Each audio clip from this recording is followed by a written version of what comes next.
জার্মানির বার্লিনে সবচেয়ে পুরনো দুর্গোৎসবের আয়োজক নমস্তে বার্লিন এই পুজোতে রয়েছে ঐতিহ্যের সাক্ষ্য বহনকারী অধ্যায়, যার মূলে রয়েছে ঐক্য ও উদযাপনের চেতনার প্রতিফলন। এবছর তাদের ৪৮তম বর্ষ।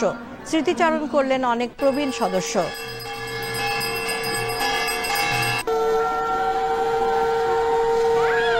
শনিবার করে কুড়ামে একটা একুশো কাপে ছিল, সেখানে আমাদের বাঙালি ছেলেরা তখনকার যারা তারা মিট করত।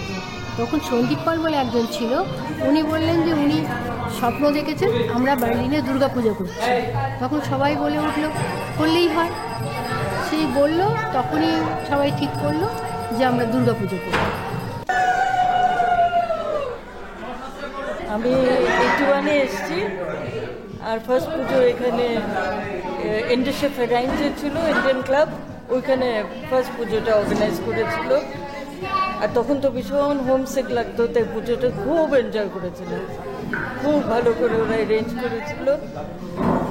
একদম মনে হচ্ছিল আবার দেশের পুজো।